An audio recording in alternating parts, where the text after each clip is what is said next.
क्या नाम पड़ेगा सर आपका? अशोक सिंह, जिलाध्यक्ष आजाद अधिकार संघ। सर आप रहने वाले कहाँ के हैं? तहसील में नगर ग्राम गुरथा। आप लोगों ने जिलाधिकारी महोदय की नाक के नीचे 8 मई से आप लोगों को धरना पर बैठे हैं, क्या वजह थी? हम आजमगढ़ से पूरे उत्तर प्रदेश में यह संदेश देना चाहते थे कि IGRS और RTI का जो दुरुपयोग हो रहा है, फर्जीवाड़ा हो रहा है, वह कुछ और है और पेपर में कुछ और दिखाया जा रहा है। जी, तो 8 मई से आप धरने पर बैठे, इस दौरान बीच में DM साहब और कप्तान साहब आपसे मिले या नहीं मिले? यहाँ सत्ताधारी पार्टी के और विपक्षी पार्टी के नेताओं द्वारा यह सुनने में आया है कि जिलाधिकारी महोदय के यहाँ दबाव बनाया गया था कि यह जो संगठन है वो बढ़ता हुआ संगठन है और कल के लड़के जो है इतना बड़ा आंदोलन कर देंगे, उन लोग को अंदेशा नहीं था। दबाव में थे DM साहब और हम लोग की मांग थी कि ग्राम चौपाल लगे और पूरी कोशिश रहेगी कि हम लोग ग्राम चौपाल लगवाएंगे। कहीं से न कहीं से DM साहब द्वारा, ADM साहब श्री गंभीर सिंह जी द्वारा हम लोग के ऊपर दबाव बनवाया गया कि आप अनशन तोड़िए, आप लोग का हर मामला का हल किया जाएगा। आज 19 दिन आपको धरना प्रदर्शन को हो गया। अब कई दिन से अभी आप लोग इस पर हैं, आप लोग अनशन पे बैठे हुए हैं कल से। तो आज ADM प्रशासन साहब आए हैं। हाँ, आए थे, उन्होंने अनशन तोड़वाया। तो आप लोगों की मांगे क्या थी? आज़ाद अधिकार सेना के संगठन के महतहत अर्जी आख्या लगी है, उनके खिलाफ कार्रवाई। RTI में क्या है?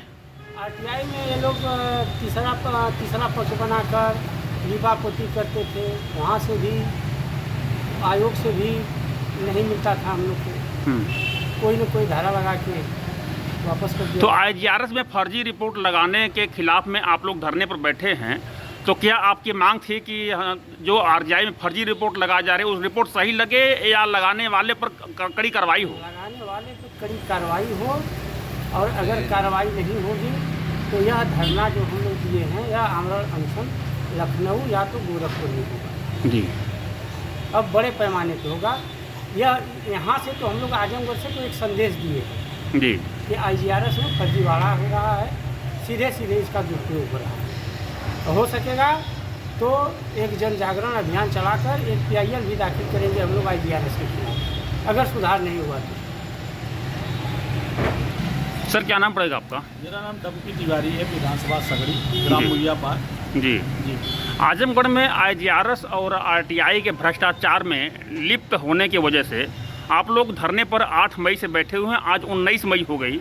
इस दौरान जिलाधिकारी साहब या कप्तान साहब आपसे मिले?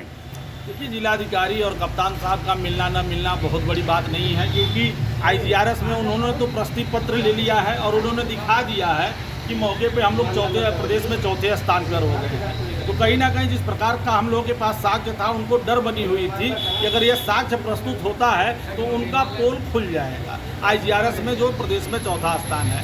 तो बहुत दबाव के बाद, अत्यधिक दबाव के बाद ADM प्रशासन को भेजा गया और ADM राजस्व को भेजा गया। आने के बाद उन्होंने यहाँ पे धरना स्थल पर हमारे यहाँ आकर पानी पिलाकर धरना को समाप्त किया एवं आश्वासन दिया कि आपके जितने भी शिकायतकर्ता आपके साथ बैठे हैं, सबका निष्पक्षतापूर्वक न्याय किया जाएगा। तो जो लोग आपके साथ धरने पर बैठे हैं उनके साथ न्याय होगा कि आम जनता के साथ न्याय होगा? देखिए, पहले तो जो कंधे से कंधे मिलाकर बैठे हैं, जो ज़्यादा दुखी थे, जो लगातार अपनी शिकायतों को लेकर कभी तहसीलदार के ऑफिस में, कभी SDM के ऑफिस में, कभी DM साहब के ऑफिस में दौड़ रहे थे, तो न्याय तो पहले उनके साथ भी होगी और आम जनमानस जो है वो भी जो लड़ रही है, जो साथ रहेगा, उनके लिए भी न्याय के लिए लड़ा जाएगा। और प्रशासन को हम लोगों ने बता दिया है कि पाँव की बेड़ियाँ न बांधी गई है न खोली गई हैं। यह अनशन, आमरण अनशन करने के लिए हम लखनऊ के लिए भी तैयार हैं। और आजमगढ़ की प्रशासन आपके माध्यम से मैं बता दूं कि IGRS पर निष्पक्षतापूर्वक न्याय अब होगा, क्योंकि जनता जाग गई है, समाज जाग उठा है। आमरण अनशन और जगह जगह अनशन का कार्य शुरू होगा। सर एक सवाल इसमें खड़ा होता है कि जैसे आपने कहा कि नहीं कि IGRS और RTI में निष्पक्ष काम होगा और जो धोखाधड़ी से काम हो रहा, फर्जीवाड़ा हो रहा था, उस पर कार्रवाई होगी।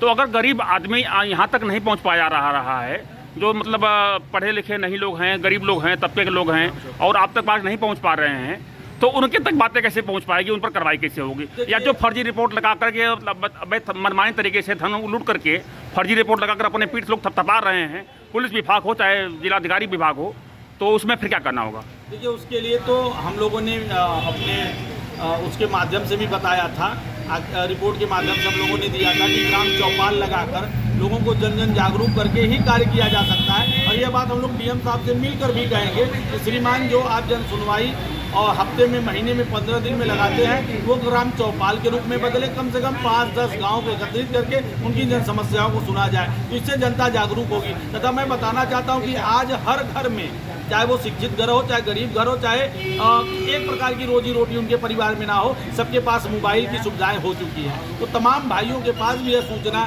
मोबाइल के माध्यम से पहुंच जानी चाहिए, लोग उसमें जागरूक हों और कम से कम अपनी जागरूकता को दिखाते हुए अपने डीएम, अपने एसडीएम और तमाम सामाजिक संगठनों का भी सहायता ले सकते हैं और लेने के बाद अपने न्याय के लिए लड़ सकते हैं।